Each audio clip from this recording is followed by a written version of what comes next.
What's up, everybody? My name is Godzi, and welcome back to another episode of Umineko When They Cry Answers Arc. Last episode, Erika used her tape seals and basically made it a lot more difficult for Battler to not have a logic error in this game, so that's fun. I get the feeling, hey, he's probably gonna have one, or else he'll probably easily win against Erika, even with the tape seals. And yeah, fucking end everything, and we know there's still episode 7 and episode 8, so I sure do wonder. So yeah, that's just a guess though. It could go a completely different way, and then unforeseen things just happen, just like Battler didn't actually know the whole truth. Herba, well, whatever. Music's kicking in, so I might just want to get into this. The entrance to the mansion was locked, but Erika had a master key, so she opened it without any trouble. She had gotten Kraus and the others to take the master keys from the servants, and at that time she had used a little sleight of hand to pilfer one of them. Of course she did. Well then, where shall we go first? Why I asked. Let's go and hear Battler's answer. Grinning, Erika cut across the entrance hall and passed in front of the dining hall.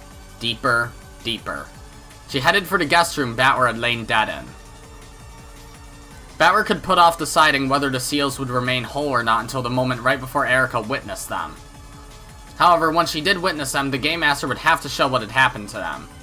In the witch's game they were in now, the simple act of going to check the seals around the guest room was an attack. Are you ready, Lord Battler? Yeah.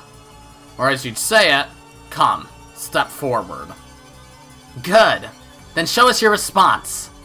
Well now, are the seals broken, or are they not? Has the closed room been preserved, or hasn't it? The piece Erika held high in the air was the White Queen, which represented herself. Her target was Battler's camp. She attacked. Oh boy. Erika dashed down the hallway with a sickening smile, and clung to the guest room door like a spider. Then she closely examined the seal she had placed retroactively. Heh. Are you sure? You are sure about this, right, Battler? Is this okay, Battler? Yeah, I can't back down here. After all, even if I'm sealed in here, there are ways of placing the letter. But now Erika will probably enter the guest room, and then she will observe your corpse. What are you going to do? If the corpse is there, then there's no problem. The letter's prediction will be off, but it's not as though there's a penalty for that. But still, you intend to fight head-on. There are times when a man is challenged head-on that he has to respond, no matter who the opponent. I must not pull back here. I'll take that challenge. I can search for a way out all I want to later. I managed to do that with Kinzo's study last time. Don't worry. I can do it. I can do it. Come on, Erika! We have confirmed that the seals to the guest room are undamaged. Since the time Lady Erika confirmed Battler's presence, this closed room has been preserved. Good! I'm breaking the seals! Rip! Tear! Erika destroyed the packing tape seal on the door in ecstasy. It looked as though the intellectual rapist had finally laid her true nature bare. Okay, I'm opening it. Let's have a look at Battler's naked scenario. Like a ruffian pushing down a frail girl, Erika mercilessly and greedily threw the door open. Then finally, the inside of Battler's guest room was observed by Erika. Battler had to show it. Was there a corpse or wasn't there? Let's put it under the bed. Come on, Battler! Ah! Here's my response! Battler grabbed the black piece from the board and raised it high. Ah, that piece. Bayato had no memories of the time she had been an expert at this game, and yet for some reason, she realized that this was a move that could not be taken back. Once this piece was moved, they couldn't move it back. Wah! Oh boy, what did he do? The guest room was covered by a silent darkness. It was pitch black and nothing could be seen. However, there's a light switch just off to the side of the entrance. If she flicked that, the room would be lit up, and she would see whether or not there was a corpse on the bed. Shall I turn them on? No. Wait a second, please. Battler, I have a proposal. Let's hear it. I think you already know, but this time around, I'm not aiming to find the culprit and achieve a standard victory. My enemy is not the lowly culprit killing the pieces, but my opponent. You yourself. I know. So, you're after a logic error. Ah. Heh. I'm seriously regretting it now. Even though you were just pretending to be miserable, I fell for it completely and gave you a ridiculous ability. That was your pride. It will cost you dearly. Damn it. So, what is your proposal? With a firm voice, Beato urged her to continue. Until just a second ago, she had remained behind Battler's back, a bit flustered. However, she was steady now. She saw that Battler had let his emotions take control of him and had been lured into making a bad move, and realized that it was time for her to stay cool and support him. Erika's proposal couldn't be anything good. And on top of that, Erika was sly. She probably wouldn't make a proposal that would be easily rejected. I will now turn on the light. The top of the bed will be lit up, and it will be decided whether or not Battler has disappeared as the letter predicted. If he's there, great. There's nothing strange at all. The letter's prediction would just be wrong. Of course, the argument would probably switch over to, then who put the letter there? But for the time being, the location of the fight would not move outside this closed room. And if he's missing? Beato already knew. She knew the move that Battler had made a second ago. Battler had already disappeared from this room. Ooh. Therefore, they would need to prepare a disappearing trick other than he was actually alive and left through the door. The situation is simple. First, this room is a closed room. Also, Battler's life or death status hasn't been confirmed. In other words, him being alive wouldn't cause any problems. They had to make Erika think that Battler had vanished from this situation. He just had to escape from the room. Or if that wasn't possible, he just had to hide somewhere and wait for her to leave, making her think that he'd disappeared. Inside this tiny room, I will now begin our endgame, the chase after the king. It should end in just a few moves. You'll be unable to construct the logic needed to let Battler escape from this room, and the tale will be destroyed. Game over. Fighting to keep that from happening is our job. What is this proposal of yours? Oh wait, even if Erika wins, doesn't the game technically end? Huh. Then I don't know. Something different has to happen by the end of this. An endgame fought over a logic error should be a bit more precise. Once again, we will fight with the red and blue truths. But we need a referee on the same level as the Game Master to observe and see that he doesn't create any logic errors with the red truth. That seems reasonable. There's nothing special about this. Back when the old you was the Game Master, you were under the observation of your guardian, Lady Lambda Delta. In that way, it was judged that all red truths were valid. So, you're telling us to show Lambda Delta our cards. I've been watching since the beginning. It's okay, don't worry. I am impartial in my judgments. Can you say that in red? Yep. I swear that I am impartial in my judgments. I was plenty impartial in the last game, wasn't I? Especially for interesting judgments where she doesn't care which way it falls. Accept it, Battler. Erika is going to corner you. Understand? She will duel with you and kill you in this room. If you are a man, accept the duel. Sure, fine. We won't get anywhere if you suspect every single impossible murder I show of being a logic error. It's true that we need an observer to guarantee that the game is legitimate. Then I'll come around to your side. Let me take a look at your hand. Lambda Delta understood what Battler had up his sleeve, and she saw that Erika's first move had indeed gone straight through his heart. Just as Erika had guessed, Battler was alive, and had slipped out of the room after Erika had examined his corpse, placed the letter by the guest house, and hid himself somewhere. When the packing tape seals had been retroactively placed on the guest room, he would have had to show that they'd been torn. However, if he had done that, it'd be the same as admitting that he'd been seen through and that he'd lost. Unwilling to admit that, Battler had claimed that the seals had been maintained with false courage, and was now rushing to revise his logic. True, he could still escape for a few more moves. However, Erika was planning to corner and kill him here. Battler, you're fighting with some pretty incredible cards here. Cards? Does this game of chess look like a card game to you? To me, it looks as though you are all playing a game of poker. So by moving to this side and looking at the cards you hold, I understand everything. That's an awful move. It's a complete waste. And Erika has already seen right through you. What would you do? I'm the referee. I can't give you advice. But let me tell you my impressions. No, that's okay. It's chilling. You're trying to use this useless move, this baseless bluff, to make Erika back down. She's not going to back down, that girl. After all, you're the one who should be throwing his chips in and folding now. Thanks for the advice, Battler. I agree with her. Let's back down from the fight in this room. We don't have any winning cards. Were you hoping to discard your cards and draw something more useful? I thought you were playing chess. In the world of chess, if you rely on luck, you die. By hoping to draw something useful, she meant relying on luck and betting that, even if he couldn't think of a trick now, he might think of a good plan for making a closed room trick later on. If you enter into the fight without any trick in mind, you get killed. Now is the time to back down. When Erika flipped the switch, he just had to be sleeping there on that bed. That's all he needs. Lambda, I don't know what you're talking about, but you're chatting too much. A referee needs to be impartial. True. Then, good luck, Battler. I'm hoping for a precise chess-like battle. You aren't playing poker, are you? Couldn't you have just smashed through the wall somehow?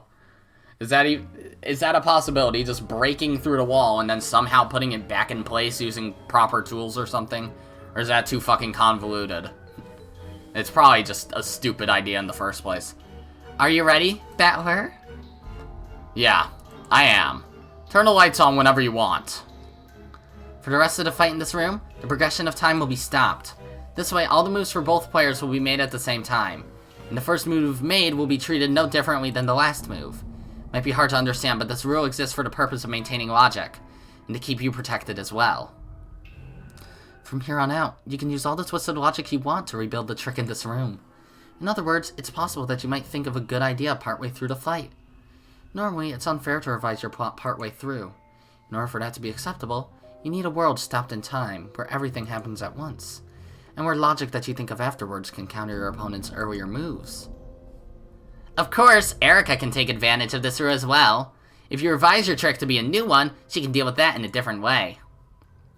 This is pretty complicated. It's simple. It's like a corrupt politician's war of twisted logic. You lie shamelessly. When evidence is shown revealing that lie, you retract those previous lies and shamelessly say that you just remembered it wrong. Then change to a new lie that doesn't have any contradictions. The fight goes between a lie, then evidence exposing it, then another lie.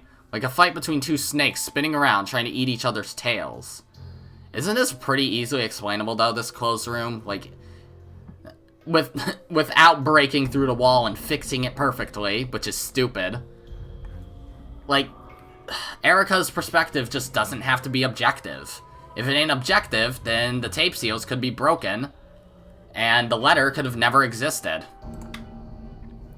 And I have no reason to believe that she's the detective unless she uses the detective's authority. Good! Just think of it as a world in which you're allowed to use twisted logic based off your opponent's moves as often as you want. And that would also explain why Berncastle, won't let her use the detective's authority. I used that myself when sealing this room, so I thought it was only fair to let you do the same. You have no shame, do you? Okay, then let's have both sides begin.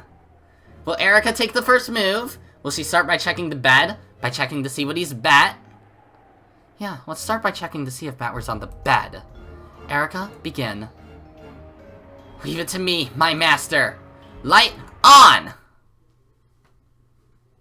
So is he there? With a click, the sound of the light switch rang out, and the bulb turned on, lighting up the room. On Battler's bed was... Duaner, confirm it with the red. Yes, Ushiromiya Battler. No, it's my move. I'll say it. Ushiromiya Battler is not on the bed. Good. I'm glad you didn't run away from the fight. I'm impressed. It's a high-stakes battle, so it'll cost you a lot if you're the one who loses. Are you prepared? No one would raise the stakes unless they felt confident in their advantage.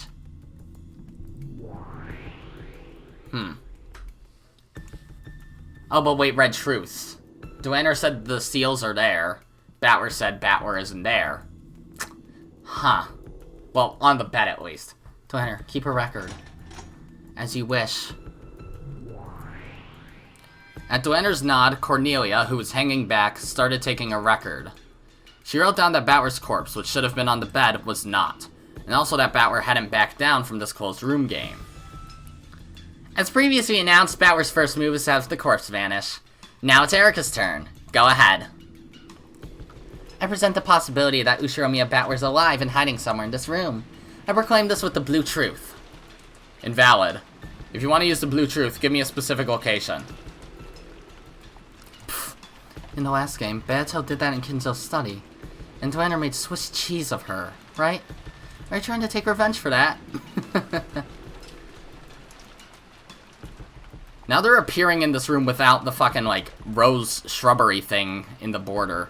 That means it's, like, a perceived reality, right? So, it's really weird. Like, I'm just assuming, at least, Erika's perspective ain't objective. So, I don't even know. Before I start searching, I have one blue truth I can use without a search. There's a possibility of a hidden door X that is impossible to discover. He's hidden behind that, so it's impossible for me to find him. Noxus stirred. It is forbidden for hidden passages to exist. Isn't that right?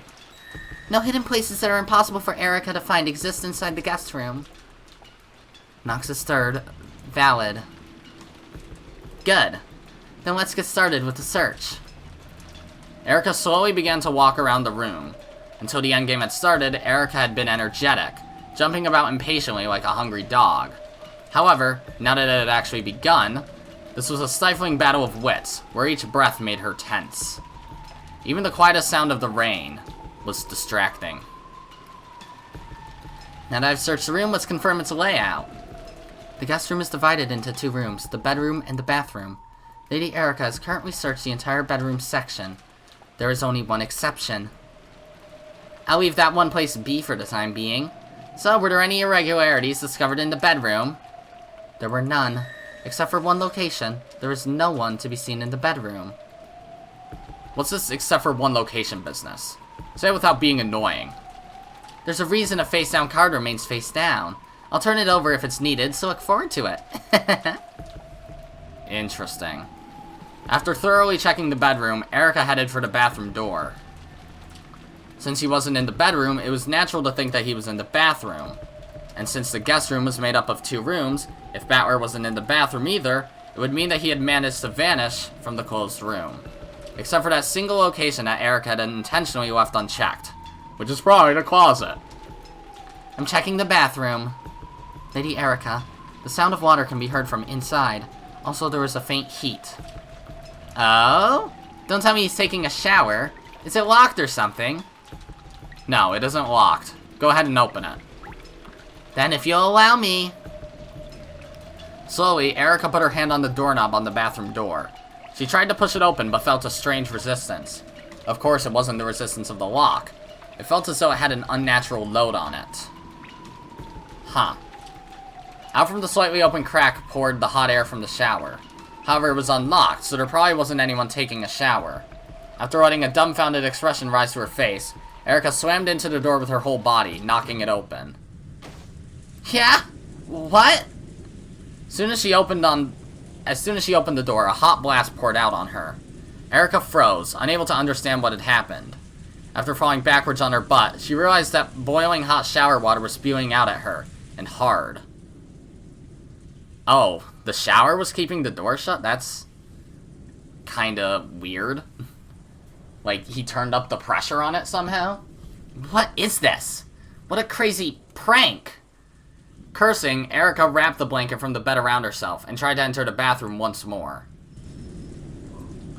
This time, she was able to figure out what was going on. Oh, iron bars were keeping... But the shower water should not be strong enough to keep the door shut. It was quite an elaborate prank. A wire fixed the shower nozzle in place so that it pointed at the entrance. The pressure and heat were turned up to the max, so that anyone who went through the door would be met with a wave of hot water. The pressure was very strong, which probably accounted for the weight she had felt when trying to push the door open. Okay, so the water was keeping the door closed. That's really odd. She tried to make the nozzle point in another direction, but not only was it fixed in place by the wire, it was also fixed in a place high enough that Erika couldn't reach it with her height. She tried to turn off the pressure, but that was also held in place by wires. Okay, if Battler is in the closet, couldn't he just do and get out? She couldn't manage anything with her bare hands. She would have to get a tool that would cut the wires. Oh, there's wires on the faucet, too. Holy shit. However, when she looked into the bathtub, which was overflowing with very hot water, she saw a bundle of wires and some nippers that had been used to cut them lying at the bottom. If she used that, she could turn off the pressure. Ow, ow, ow!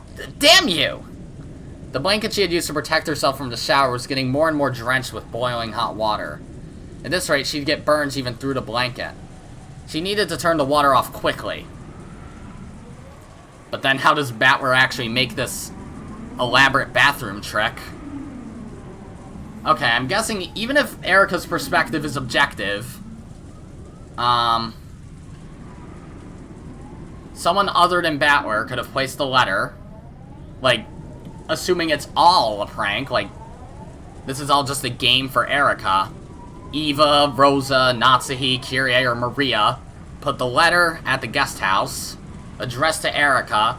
Everyone else in the guest house let Erika leave, so that she would find the letter and go to the mansion. And then she would immediately go for Battler's room because of the letter, and then she would hear the water in here, so Battler could escape, even with the tape sealed. And the reason she would go to the bathroom before checking, like, the bedroom closet or under the beds or whatever was because, oh, I can hear water coming from here. He's probably in here, because the seals are still there. That would make the most sense. So, there. Then he's in the closet or under the bed or behind the dresser or wherever she didn't check. And while she's messing with this room, he left. And as for how he actually closed this room off, well, he used the pressure from the actual shower to close the door. Like, well, then again, the door wasn't locked, so he could have just shut it anyways, so it doesn't even matter. So I think that's what happened. Right next to the bathtub, she saw a hanging long-handled body brush. Perfect. Erika used that to skillfully scrape the nippers up off the bottom of the tub. Fortunately, it was a shallow Western-style bathtub. If it had been a deep Japanese one, it would probably have burned her badly. Making sure not to touch the hot metal parts, she carefully took the nippers and cut the wires around the faucet. Take that, and that.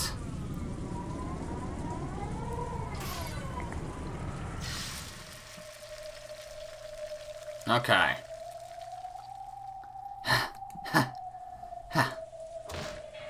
She finally managed to turn the hot water faucet, and the heat from the hot water storm died down. For a while, Erika was forced to cool her almost burnt arms under running water. What a calamity. Would you like a bath? I can wash your face with this brush. I appreciate the sentiment, but no. Oh, that's a shame. Erika had finally regained enough of her composure to be abusive. She turned off the faucet completely, and silence returned to the bathroom. After that, all that remained was Erika's heavy breathing. She turned on the fan to get rid of the hot steam. She had to leave the bathroom until that was finished. It was pleasant, like stepping into an air-conditioned room on a hot summer's day. Now that was a ridiculous trap. However, that wasn't here at the time I examined Battler's corpse. Therefore, the appearance of this trap proves that Ushiromiya Battler was alive. Well, I never thought he was dead anyway. So we decided to openly show a card that had already been exposed. Let's check the inside of the bathroom. Was Battler seen? No. No one was seen in the bathroom. Good. Now we've confirmed that, except for one location, Battler does not exist anywhere inside the guest room. Give that a rest. Just where is this one exception? A coffin. Ushiromiya Battler's coffin, that is. Huh. Ashes to ashes, the dead to their coffins. You plan to trap me in this room. Right. Okay. Let's have it. A silence that was complete except for the rain was suddenly filled with the smell of gunpowder. Though it was extremely quiet, The room was filled with tension, as though you'd be sliced in half if you relaxed for an instant. A cloud of gold butterflies gathered on the room's round table and turned into a witch's chessboard. It was finally time for her attack. Okay, so you're gonna do this without checking the last location? Blue Truth, you did not vanish from this room. You just hid yourself to make it seem as though you disappeared from a closed room. The place you are hiding is the one exception that I haven't investigated yet. As Erika lightly raised her right hand, a single gold butterfly appeared from the darkness behind her, flitted between the index finger and middle finger of Erika's raised hand, and became a white piece. Then she lifted it high into the air. This is the one exception. The walk-in closet next to the entrance. Figured. Bang. Like a falling white lightning bolt, the white piece hit the board, landing by a weak spot in Battler's formation. Yes, it is here! With a crash, the door of the closet, which was just off to the side of the guest room's entrance, was impaled by a spear that represented the Blue Truth. Duenna had spun around and thrown it. The door was completely pierced, and the spear stuck in so deeply that if a human had been hiding in it, it would have pierced their chest as well. Its still quivering handle was a testament to the force with which it had been thrown. There are no places in which to hide other than this. You are now hiding in here. What do you say, Battler? Have you been struck through the chest for a literal smothered mate? Oh, but wait, we're frozen in time, aren't we? So he is in there still. Battler, it's our move now. Yeah. I thought it'd be like that, Erika. You intentionally left one spot open so you could stuff me into that coffin. It's the same move that trapped Kinzo in Natsuhi's room. I saw it coming. Oh, did you? Then let's see your response. But let me make a prediction. Let's hear it. I'll checkmate you 2 moves from now. That's my prediction. Then I'll make the same prediction. I'll checkmate you in 2 moves. Sounds interesting. These predictions contradict each other. Who'll be the liar, I wonder? The air burst and sparked. The silence would hurt one's skin. Then go. It is your turn. It's useless. Your lowly coffin won't be able to trap Battler. Here's my response. Slowly, Battler moved his hand over the chessboard. A gold butterfly that had appeared from the darkness rested on Battler's finger and became a black piece.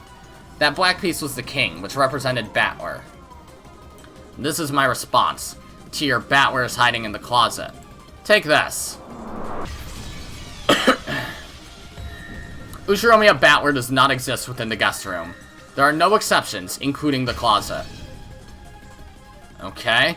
Like a black bolt of lightning this time, Battler slammed his piece down on the white piece of Erika's that had cut deep behind its lines, crushing hers. It scattered like a golden spray and melted beautifully into the darkness, as a faint cloud of gold sparks drifted about. I see. So he hid in the closet at first, and then slipped out of the room while Erika was occupied by the shower. Correct. It's the same technique he used to let Kinzo escape from the study in the last game. Distract the observation of the observer, and disappear into the darkness.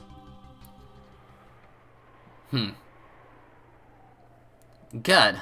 Of course. Yes, of course. I'd already foreseen that move. Next was Erika's turn. A gold butterfly popped into existence in front of Erika, and she grabbed it right out of the air. She then lifted that hand into the air and raised the white piece high. Let me announce a retroactive move. Oh. This occurs back in the very beginning, right after I broke the seals and entered this room. At that time, I immediately closed the door, reset the chain, and sealed this room. Okay. And how'd you do that? Objection.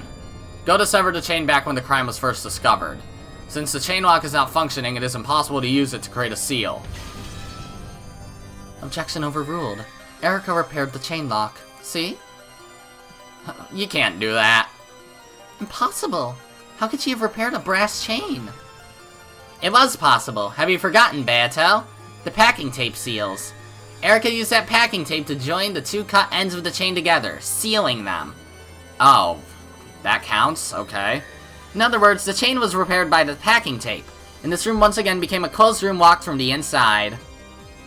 Objection. Erika has already used up her packing tape seals, hasn't she? She shouldn't be able to use them anymore. Objection overruled. The use of the packing tape wasn't limited by the number of strips, right? It was by the number of rooms. The only restriction was to limit it to only 3 rooms. Erika chose this guest room to be one of those rooms.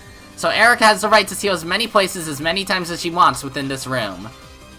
Gah. That's right. I gave her permission to do that. This is the cost of your pride. Sympathy is the evil liquor that the proud are most fond of. So, with this retroactive move, I proclaim that the chain lock has been repaired by the packing tape seal and has regained its original functionality. Then how'd you get in the room in the first place? And thanks to that, I locked the room upon entering it and made this guest room a closed room from the inside once more. The white piece Erika held aloft represented the seal caused by the chain lock. This move would draw out Battler's king and drag it to the guillotine. Die, Battler. The piece for the chain lock was slammed down right at Battler's king's throat. Repeat it. The lock created by the chain is currently intact. Battler's face contorted. Beato, who was watching from behind, grimaced even more. This move was very painful. If his logic had him hiding in the closet until Erika left, using the uproar in the bathroom to escape, then the chain lock must have been undone. In other words, he couldn't respond to her demand. If he didn't respond, Erika would use the blue truth in her next move. She would probably say you hid in the closet, then use the disturbance in the bathroom to escape. Since you then couldn't set the chain lock from the outside, you left it undone. And she would be right. This was checkmate. As Erika had predicted, she would strike the finishing blow on the second move. That doesn't create a logic error though, and it's still only the first Twilight. And on top of that, she would probably use the disappearing Battler to solve most of the crimes that were to follow. Losing the battle in this closed room would steal a major deciding piece from Battler. But what if he responded to her demand? What if he could say, the lock created by the chain is still intact? That would be fatal to Erika. It had already been shown with the red truth that this guest room could only be made into a closed room from the inside. So, this hopeless closed room would instead become Erika's coffin. But then how the fuck do you escape? With a riddle of that magnitude, Erika probably wouldn't solve the mystery of Battler's disappearance before the end. Each unsolved riddle gives an advantage to the witch side. Battler wanted to respond to this demand if at all possible. However, if he responded, if he answered by saying that the chain was still set, he would have to abandon the logic saying that he had escaped while Erika wasn't looking. Once he escaped, he wouldn't be able to set the chain lock again. It would make a riddle to corner Erika, but he would have to construct a different escape method. Even a move such as him leaving the closet during the scene in the bathroom and hiding in another place, say under the bed, wouldn't work because he had proclaimed that Battler does not exist within the guest room. If he could construct logic that allowed him to escape from here while preserving the chain lock's position, then Erika would be the one facing a fatal blow. However, if he didn't have that logic, if he failed, it would be a logic error. The worst and lowest forbidden move that would instantly end the game in his defeat. He would have no way to recover. He could say it, actually. All he needs to do is have someone else enter the fucking guest room and hide. Someone like, I don't know, Eva or Rosa. For Battler, deciding how to respond to this demand was a very advanced and difficult decision. Either way, Erika would probably corner him. Or he could just say, it's not set, and Battler's not the killer. In that case, my choice is obvious. Oh boy, what's he gonna say? Battler, this guest room has already been restricted in many ways by the Red Truth due to its closed room nature. How do you plan on escaping from this? If only I could do something about the chain lock. If only. If he could somehow get around the chain lock, he could force Erika to deal with a terrible closed room. It would probably end up as a finishing blow to her. But in order to do that, he would need to make a trick for escaping the closed room that existed before Erika came back, which was now the closed room sealed by the chain that Erika set right after entering the room. Damn. And on top of that, he had to make sure that the chain that could only be set from the inside remained in place. If he could do that, he could find a way. then it would end here. But I still can't think of that trick. Right now, Erika's demanding to know whether the chain lock is still set or not. I need to decide whether I'll take that challenge or back down, and I need to do it right now.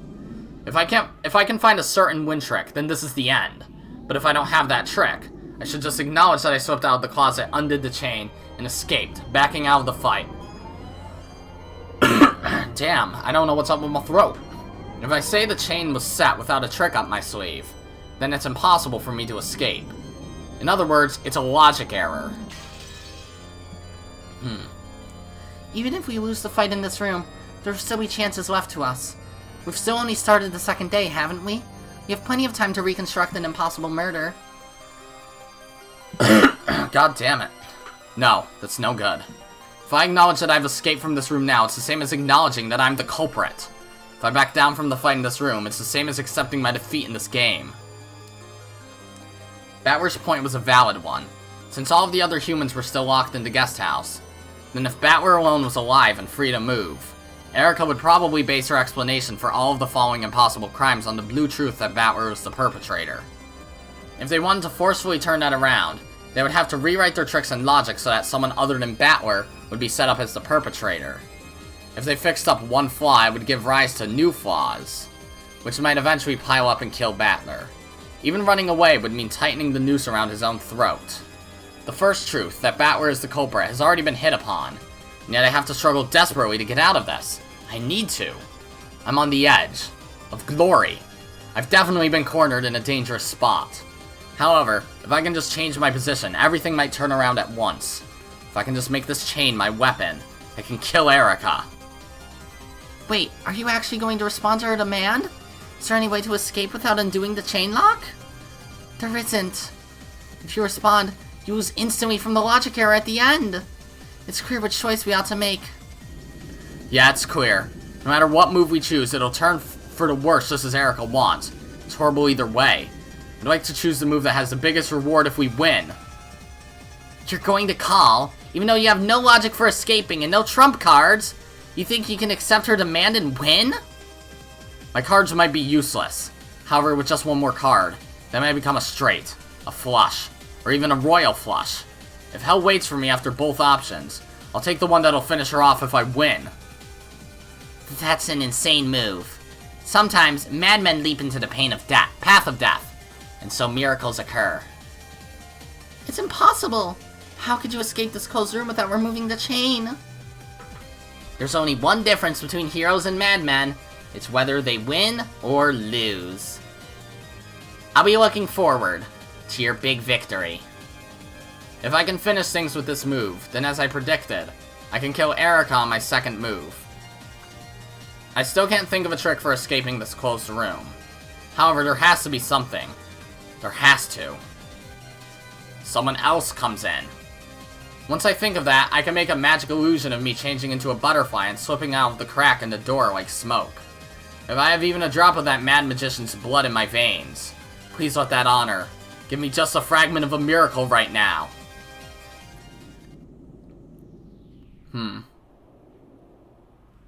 So, Battler, let's have that second move that you predicted you checkmate me on. Please give an answer to Lady Erika's demand. Will you respond, or will you refuse? Slowly, Battler's hand stretched out to his king piece on the board. He lifted it up, and slowly, held it aloft, tracing a large circle in the sky. Would Battler respond, or wouldn't he? Would the lock caused by the chain be preserved, or wouldn't it? Would Battler's king crush the piece of the chain lock that stood right in front of it, or would it slip away like a ghost and escape? This is my response. As predicted, on the second turn of mine, you're through. Here it comes! Furuto! Erika! Ah! Still screaming. Battler's king had become a black lightning bolt that crashed down onto the board. Where'd it gone? On top of the piece of the chain lock? Or past that piece? I will repeat it. The lock caused by the chain is intact. Battler's king had left the chain lock piece in its place, and had slipped past it. Yeah, it sure would be cool if you could say that the chain lock was still set, wouldn't it? Don't you think that'd be cool? But do you know what they call a fool who's full of himself and jumps into the path of death just because it's cool? No clue. Ushiromiya, Battler. That's what we call them. I file a motion for a logic error. That red truth of yours now is just... Wait. Hold on. Let me speak properly. Okay, music, calm down a bit. That red truth of yours just now is cut off your own logic. Please have the impartial referee make her judgment immediately.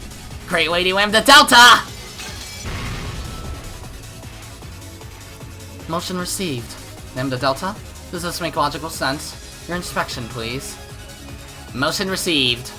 Battler, show me. Let me see your cards. Battler. It is a royal flush, right? If you've got nothing, you won't get out of this with just a sorry, okay? Yeah. I have no intention of apologizing. If it's a logic error, the game board will be blown away. You've inherited this game board from Beato. It's the one thing you have left of that precious Beato, so you must not allow for a logic error. A logic error only becomes established when the witch admits to it. As long as they can keep thinking of new logic to escape with, they will not die. Cannot die. However, that would be like living in an endless living hell of the mind. Even if you manage to crawl around forever after falling onto the darkness of thought, you'll just be eternally trapped in a hell, where you constantly think of ways to escape that closed room, while refusing to accept your logic error. Are you sure? Are you sure? This is nearly as bad as the depths of oblivion. Got it? It's like the difference between falling from the roof of a 10-story building and falling from the roof of a 100-story building. Lambda, Battler's already finished making his move. Players can't take back a move once it's made. Act as an impartial judge. Carry out your motion, and see whether or not Battler's escape from the closed room is logical, and whether there has been a logic error or not. Be slow, accurate, and meticulous like an archaeologist, and be as fast as a guy at an ice cream shop when he forcefully and skillfully scoops out that sweet, fragrant vanilla soy sauce ice cream. Yes, I know that. Battler, let me see it. Battler. Beato, do you think I'll lose? I don't want to think that.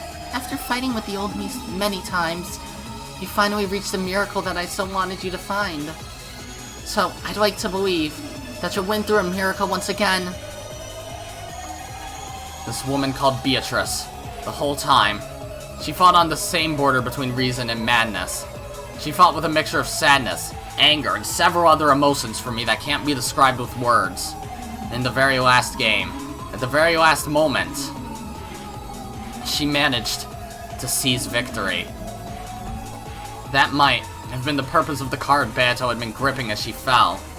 Beato passed away without realizing that she had won. In the final game, the true victor was Beato. That Beato entrusted me with this game board, so I'll win. So I need at least you to believe in me, Beatrice. If I believe, and a miracle occurs, Please. I do believe in you. Battler! This is pissing me off! Please just check it already, Lady Lambda Delta. There is no valid logic. There doesn't exist any way to get out of this closed room. You were overeager, Battler. If you could win with this, that'd be cool. If you just vanished even though the chain is still set, that'd make you so awesome, so cool, so mysterious. Hold me! Like how you can. Like how you can do it. If you could do that, you really would be a witch. If you could vanish your way out of this closed room like a puff of smoke, I'd have to acknowledge it. It'd be the work of a witch. Quiet, Lady Erika. Lady Lambda Delta is conducting her inspection. Erika is the most extra fucking character in this goddamn series. Pass through, one move. Go back, and corner. With sweat gathering on her forehead, Lambda Delta inspected the movements of the pieces from Battler's side. She was as accurate and meticulous as an archaeologist, just as Burncastle had told her to be. After gulping stiffly, Lambda looked several times between the formation of the pieces on the board, and Battler's face, which remained tense but steady. Lambda? I have finished my inspection. There's no way the logic works. Please, God.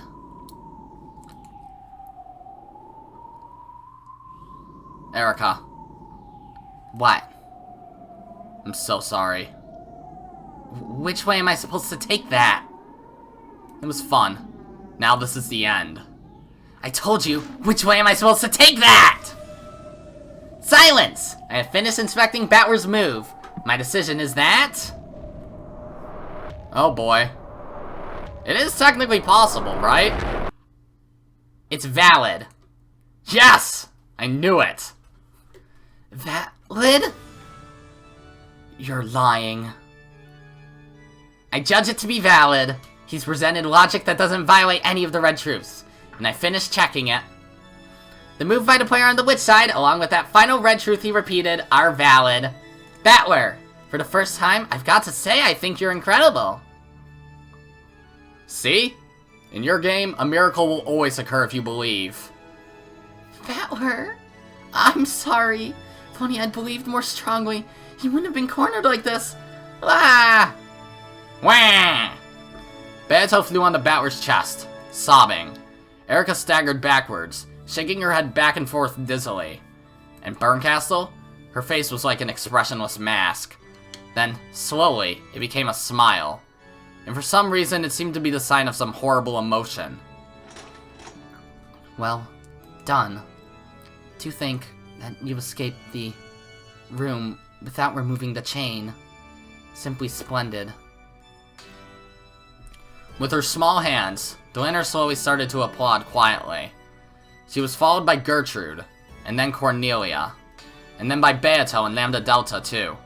Applause filled the room.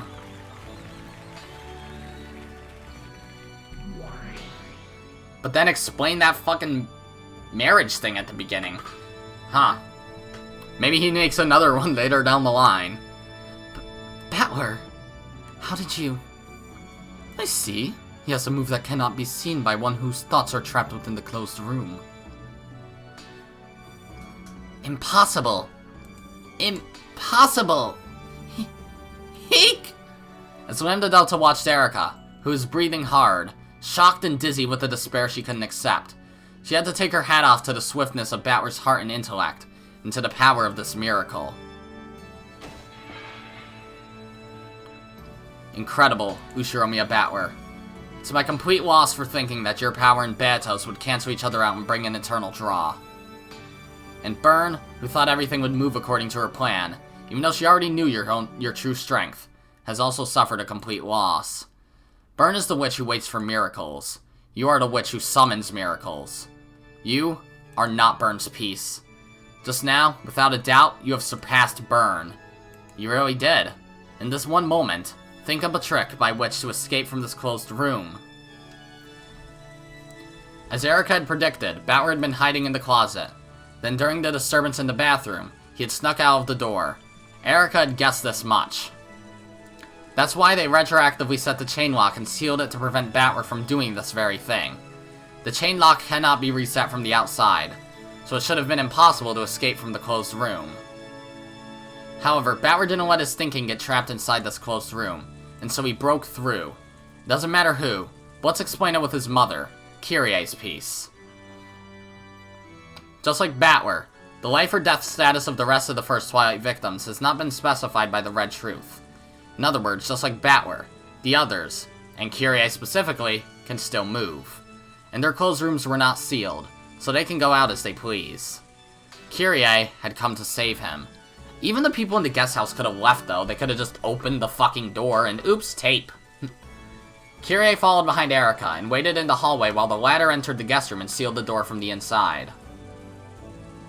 Then, after Battler undid the chain lock and escaped, she entered the room in his place. Then, Kyrie reset the chain lock from the inside, and hid in the closet, just like Battler had done. Yee, I'm smart! Yes, Battler truly isn't inside this guest room right now. However, that doesn't mean that no one else is inside it. Yes! Kyrie took Battler's place in the closet, The one exception that Erika had left, and there was still Kyrie saved Battler. Oh, Ushiromiya Kyrie cannot save Battler. Huh? What's just happened? What do you mean? Ushiromiya Kyrie cannot save Battler. Why not? There's no red saying that Kyrie can't save Battler. Wait a second. How are you using the red truth? Valid. Dwayner's red truth is valid. Requesting permission to unsheath red key. Permission granted. Please do it, Dwayner. You thought of a countermeasure? How the fuck? How? How can you give that permission? It's valid. As a result of an impartial judgment, I guarantee this red truth. Without telling us your reason. We'll tell you that soon. Very soon. Battler hasn't proclaimed Kyrie dead with the red truth yet. It is allowed for Kyrie to be playing dead. And the packing tape has already been used on 3 rooms, making it impossible for you to seal Kyrie's room. So how can you use the red truth to say that Kyrie can't save Battler? That red truth has no basis!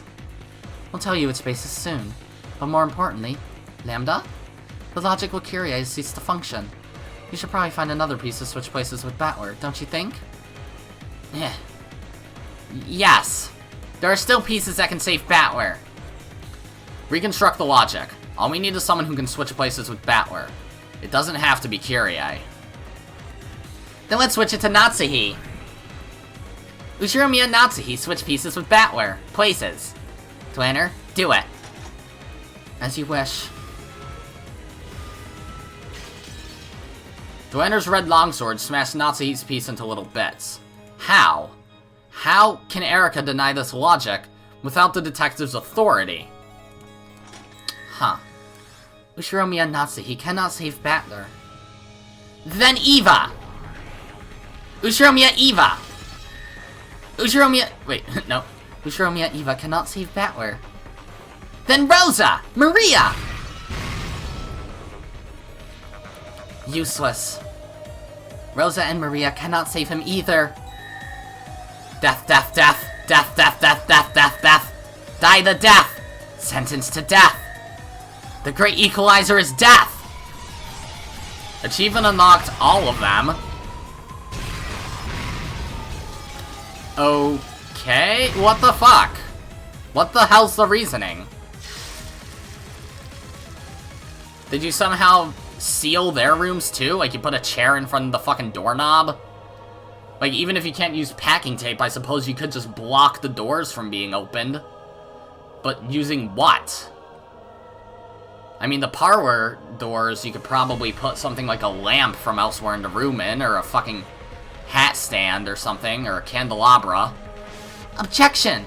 Erika doesn't have the detective's authority. How can she use any red except for the packing tape seals? Objection overruled. Not having the detective's authority does not imply that one cannot use any red at all. There's something she can use, right? Yes, there is. There are several exceptions that even humans without the detective's authority can use. Insane. There's no way.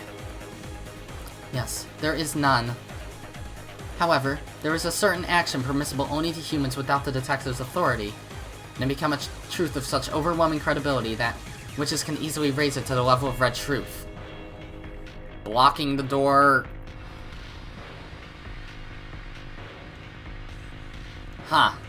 Okay. Maybe she made Battler's door inaccessible at all?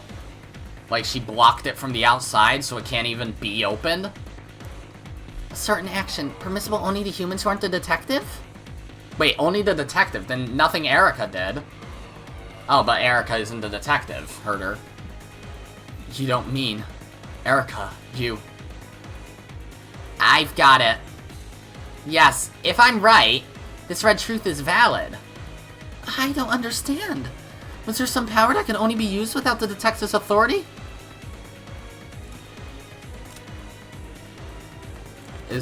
No. Nox Decalogue. I don't remember which commandment but it's forbidden for the detective to be the culprit, meaning the detective is unable to kill. If Erika's not the detective, then if she killed the other 5, then there we go. But then anyone in the fucking guest house could have just broken the seal. Like, that's fucking easy mode. Just, like, Jessica or someone is just like, yeah, I have to go to the bathroom, breaks the seal by opening the door, and then goes over to the fucking mansion and does it. Anyone in the fucking guest house could have done it. Even if, unless Erika killed all of them, too. There is just one. So, you finally noticed. That's right. That's the only reason I abandoned the detective's authority this time around. You told me I could make the detective proclamation whenever I wanted, right? Well, unfortunately, I'm no longer capable of making that proclamation. Which Nox rule was it? Nox's 7th. It is forbidden for the detective to be the culprit. Yep, she killed him. You mean... what? Finally, Beato realized everything. Yes, the detective's authority bestows several powers that are useful for reasoning, but it eliminates one single privilege. That is Nox's 7th. It is forbidden for the detective to be the culprit. In this game, it is impossible for humans without the detective's authority to examine corpses perfectly. So there have been several tricks where the dead have all been faking and walking around where they please. You probably thought you could use that logic to create several impossible crimes after this. When I said that I wouldn't make the detective proclamation, somewhere on the inside you must have said, I've won. You're pretty sly yourself. You gave me the packing tape seals, seemingly out of mercy. That was because you planned to have all of the first Twilight victims survive, band together, and carry out the crimes. So you gave me only 3 rooms worth, which wouldn't cover all 6 people. No matter which rooms I sealed, at least one of your underlings can move freely. You must have been plotting to use that to corner me. But too bad. Your naivety really pisses me off. Stupid man. I admit it. I admit that I fell for your monkey show, and that in my pride I tried to show you some mercy. That's right. Even without the detective's authority, there is a way for humans to do it. A way to make sure that a corpse examination cannot fail. Is the human lying in front of you alive or dead? You can answer that question by examining the corpse. With just a quick glance, your chances of being right are 50-50 either way. Various bits of knowledge and experience can be used to obtain a more precise result. Motorcycle gunman. However, no matter how much you do that, while you can reach up to 99%, you can never reach 100% accuracy. That's what most people would think. However, there is one way. One way to conduct a perfect examination. And that is to kill them. Erika. Without the detective's authority, I can't tell whether the victims are dead or faking. So I needed a way to be sure, and if possible, it would be preferable if they were removed from the game board, so that they couldn't make a mess of things later on.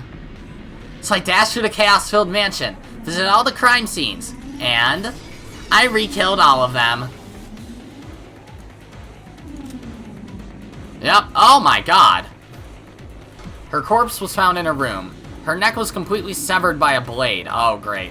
The most perfect kind of corpse. Both impossible to mistakenly identify as dead and completely recognizable. Yep, same thing. Why is the formatting different for these two?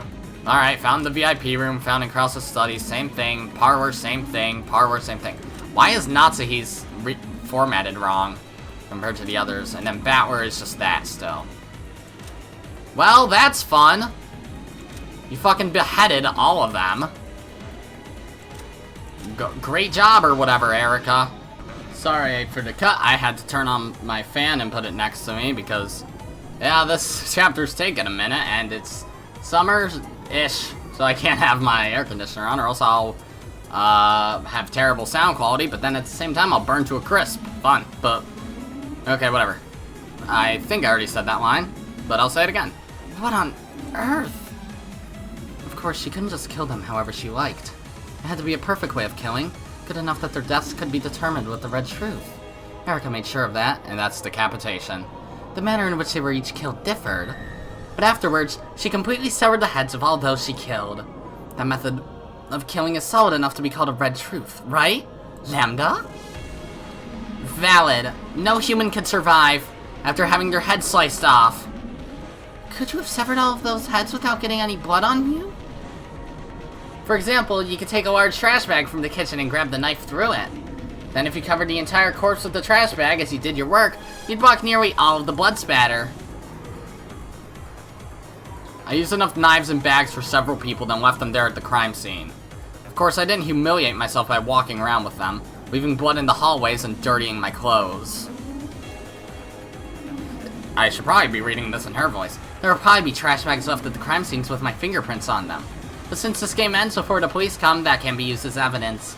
So there's no problem with leaving them there. Are you insane? What kind of mystery would ever allow something like that? Can't believe I'm hearing this from a witch on the fantasy side. Oh, and don't worry, I didn't kill you. Didn't have time to sever the head of that last one found. So I just sealed your whole room with the packing tape you gave me. Then again, that might have been because I knew this would happen and wanted to watch you struggle. Oh, that's right. Just as I can say that I killed them in red, I can say one more thing. At that point, Erika stopped for a second. And, can she really be wearing an even uglier expression than everything before now? With that highest quality face, she spoke. Oh boy. All 5 people I killed were very much alive until the moment I killed them. Everyone faithfully played dead as best they could until the moment just before I killed them. Okay? Maria was quite the little trooper. After all, even though her mother had already been killed in the same room, she kept on playing dead without even noticing.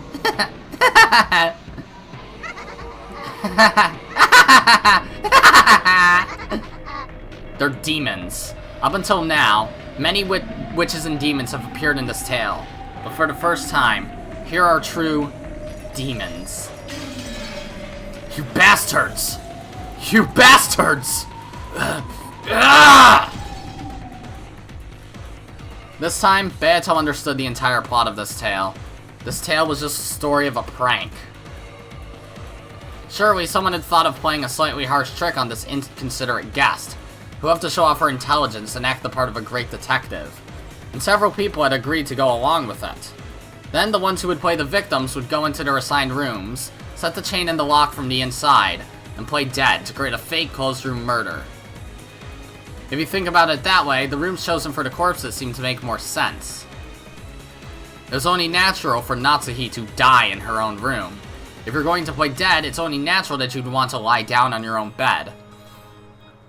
Eva's vanity is strong, so she must have asked to die in the VIP room. Kyrie was in Krause's study.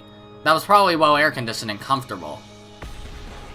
Rosa and Maria were in the parlor. The soft sofa should have been a great place to lay dead.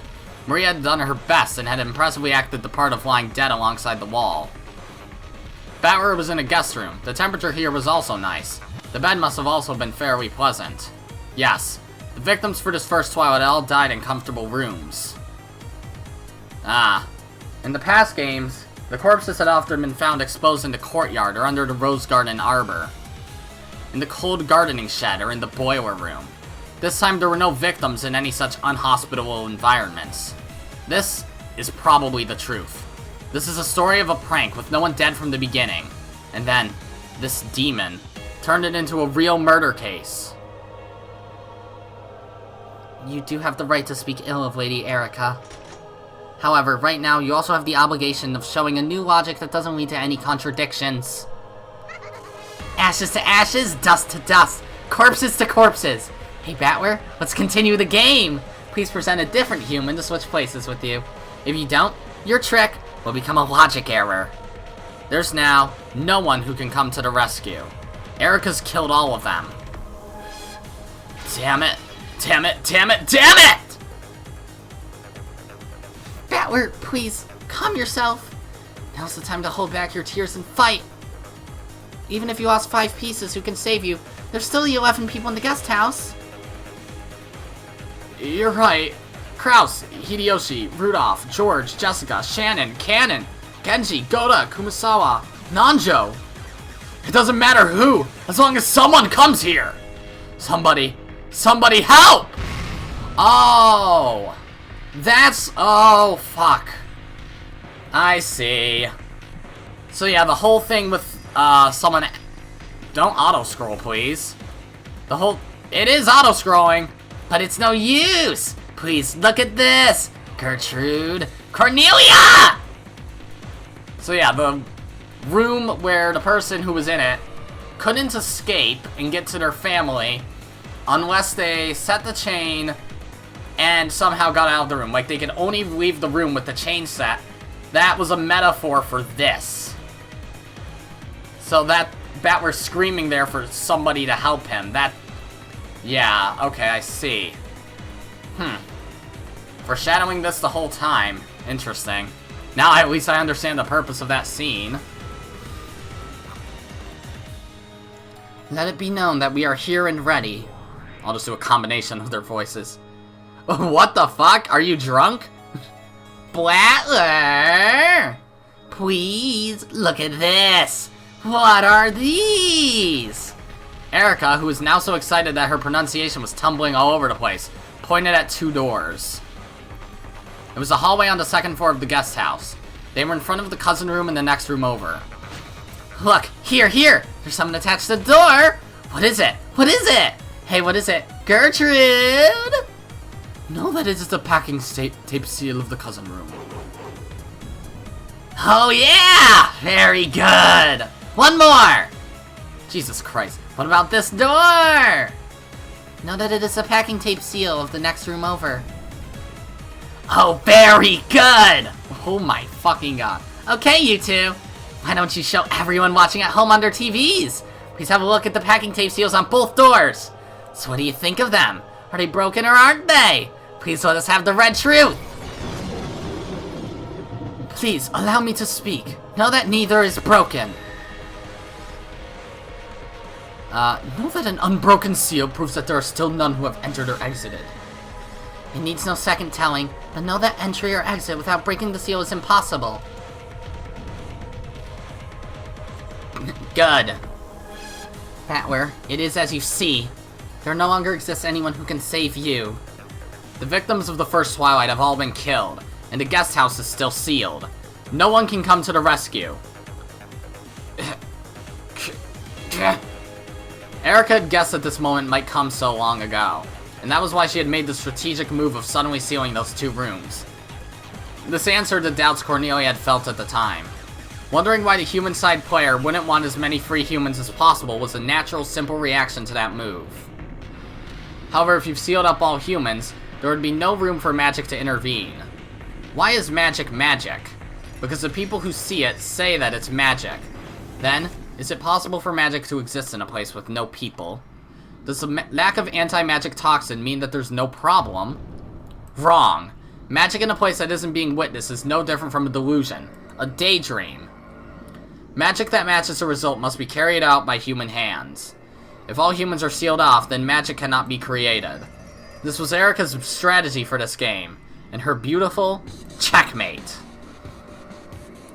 Well now, who's going to come save you? Please tell me the identity of the real person who switched places with you, remained in the guest room in your place, and set the chain lock from the inside, if they even exist. Okay, Battler? Your logic has been interrupted. Who could have come to save you? You're now in the middle of a logic error. Wait. I'm still thinking. Battler, you have two options and one duty. The first option is to build a new thread of logic to reconstruct your closed room trick. The second is to come clean and admit to your logic error. And you're obligated to choose one of these options. It is merciful. There was no restriction on the amount of time you have to make that choice. That's right, your time is endless. Eternal! I'm sure there's still some other way. Some twisted logic that can get you out of this. Anyway, I'm sure there's still some way. I'm thinking about it. What about you, Beato? Let me know if you find anything. I'm sure the old Beato could have managed something. She built up several closed rooms like this. Beato felt awful. Why was she Beato, and yet not? Surely the old her would have thought up a trick under these restrictions. If only she could do that, she could guide Battler to victory, but she couldn't do it as her current self. Yeah, I'm sure you'll think of a good trick. Eventually, surely, probably, maybe. Pretty sure it's impossible, though. So then, Battler, let's go back to the guest room. From now on, that will be your world. Oh. And that's even more purpose for it. Once again, they returned to the slightly chilly guest room. It was the same room as before, of course, but it felt as though an unsettling darkness had crept in. Here's the room you'll spend your days in from now on. You just need to escape from this room by any means you want. However, there are conditions. As I believe you know, these were all things you forced on yourself. First, this room is a closed room created from the inside. The seals on the windows are intact, so there can be no escape through there. Of course, there's no way to escape by leaving through the bathroom. I'll make it simple. There's no exit to escape from except for this door. However, the chain lock on this door is set. You can unset and reset it all you want, but you can only do so from the inside. Furthermore, you are free to go out through the door, but you cannot leave or escape while the chain lock is unset. Break the bottom half of the door. Boom. You have to show that you can escape from this room with the chain lock still connected. But he couldn't possibly... He couldn't possibly do it. He made this closed room himself.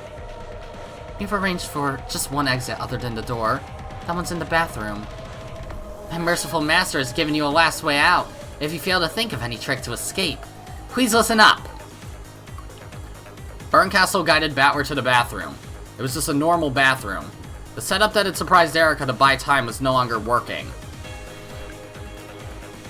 However, the bundle of wire and the nippers that had been used to prepare that trap still lay in the empty bathtub.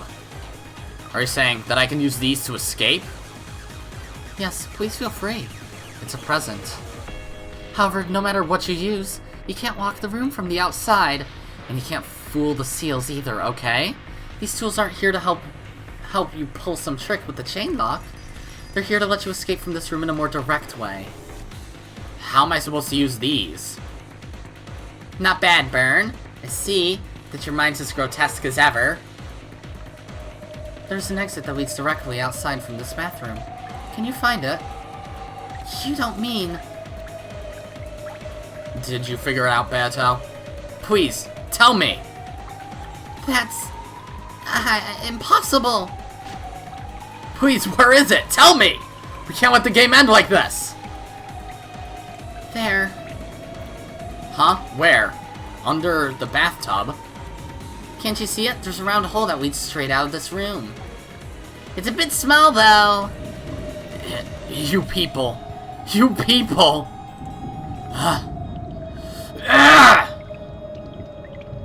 It's a drain right there at the bottom of the bathtub. You can get out through there without touching the chain lock, but your body is a bit too big to get through this exit. That's why I decided to lend you those tools there. You can escape through the drain? How? You couldn't mean using those nippers for 100 years to widen that hole, right? Bato and Battler had already realized. They had figured out this demonic way that the demons were proposing. Tearing yourself apart. Just use those nippers and cut your body down to a size that can fit.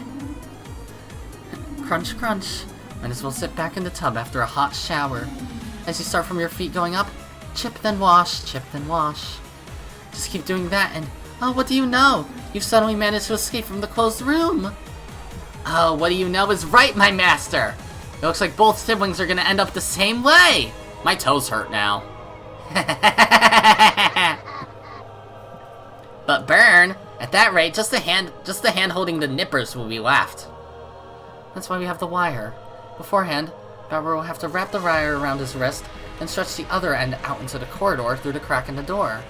You should be able to fit just a wrist through the crack left by the chain lock. If you're willing to do that, I'd be happy to pull that wire from the hallway and save you. My master, if you do that, I want it. Battler's wrist. And what would you use that for? But no, I've already decided to use it as a back scratcher. What? When the time comes, I'll scratch your back with it. What do you say? Yes, my master. Batmaster's going to scratch my back with Battler's hand. Fucking. Finding them annoying? Irritating? Obnoxious? Yeah.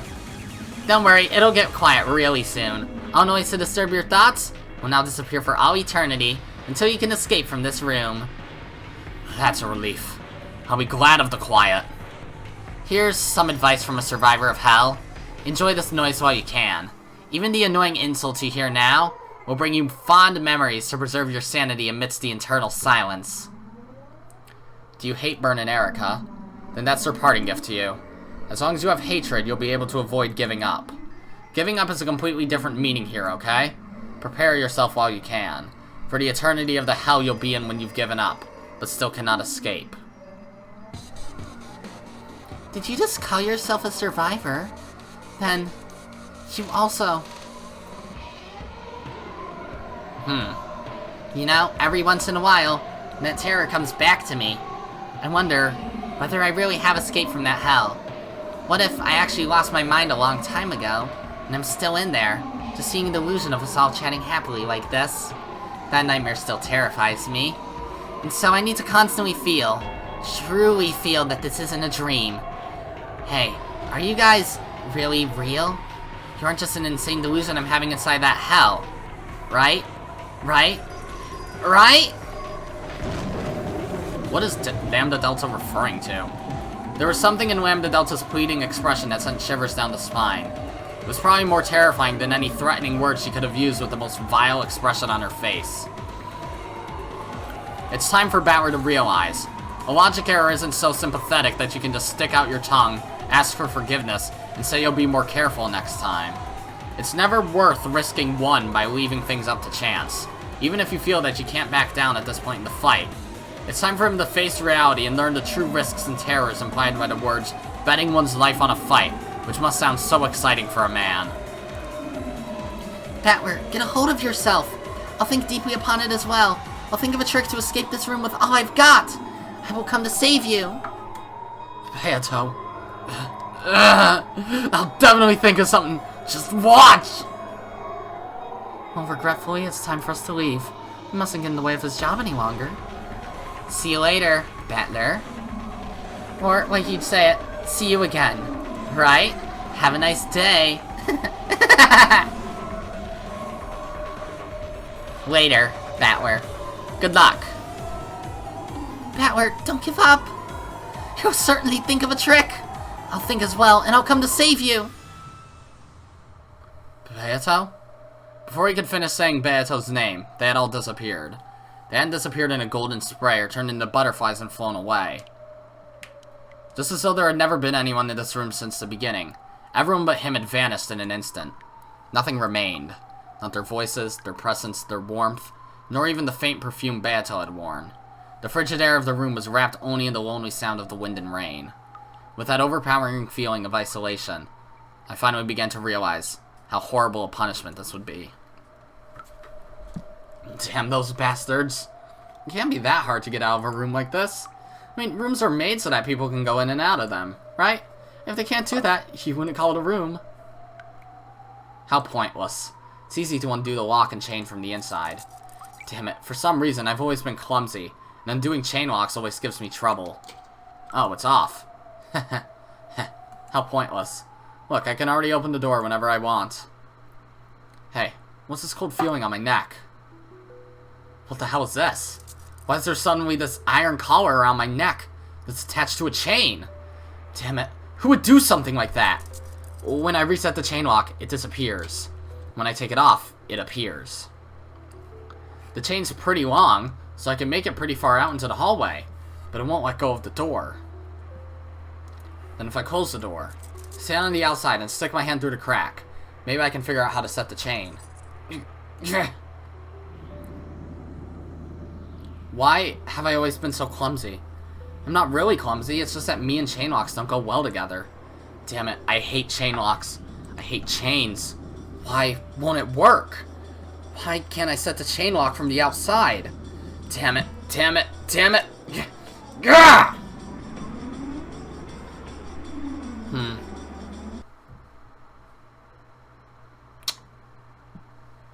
That's something. Battler! Battler! Hang in there, hang in there! Oh, now he's lifeless. Can't get out.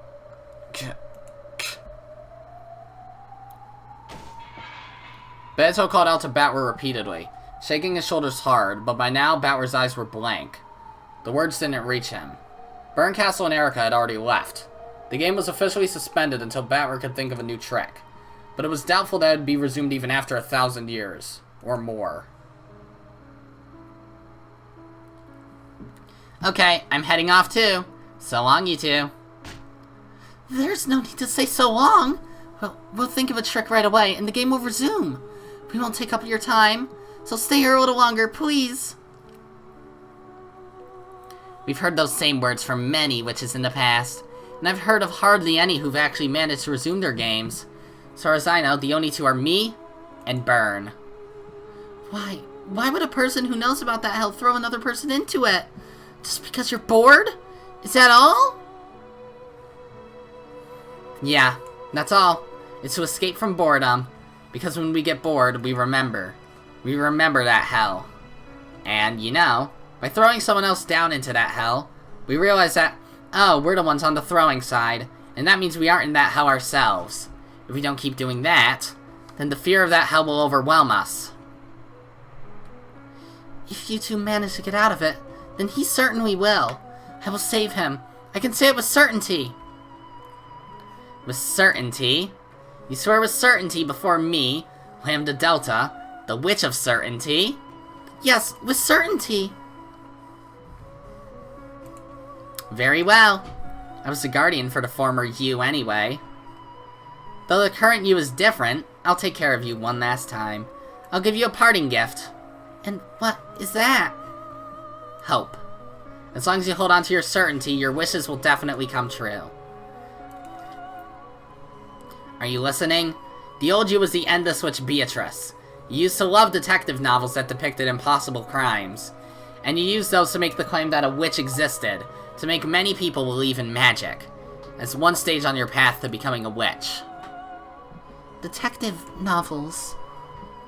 That's right. The old you was an avid reader. You loved detective novels, loved closed-room murders, and were a super expert on impossible crimes. You searched for and found several closed-room tricks, found the single most basic element to all of them, and used that to form the core of your magical compendium. Didn't Battler tell you? He said that the old you would definitely have thought of a way out of this predicament. I agree with that. I guarantee it by the name of the Witch of Certainty, Lambda Delta. The old you would definitely have resolved this closed-room trick. That's my parting gift to you. Goodbye. You've sworn to the Witch of Certainty that you'll act with certainty, so I won't say farewell. I'll see you again soon. Yes. We'll see you again soon.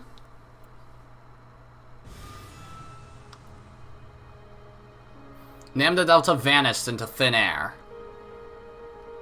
Then in the smoking room of the witch, the two who held the title of Endless Witch were left behind. Oh, Elder Beatrice is gonna appear then? Oh, no. Oh yeah, because Battler's also endless, I guess. One had empty eyes. The other supported the first by his side. Ironically, it was the exact opposite of how their relationship had been in the previous game. Yeah, seriously. I believe in you, Battler. I can't think of a way out, but I'm sure you can. Well, that was something. It was looking good for Battler, and then immediately Erika's just like, yeah, I beheaded everybody, and the seals are still there, so you're fucked! Great. Can he technically retroactively break the seals? Or maybe he'll even use Erika as his way out. Like, if he knocked her out, like, as soon as she opened the door, then he could have just left, and when she woke back up, she's just like, what was I doing? Oh, yeah. And then she just completely forgot that she was knocked out or something. Is that possible? Probably not.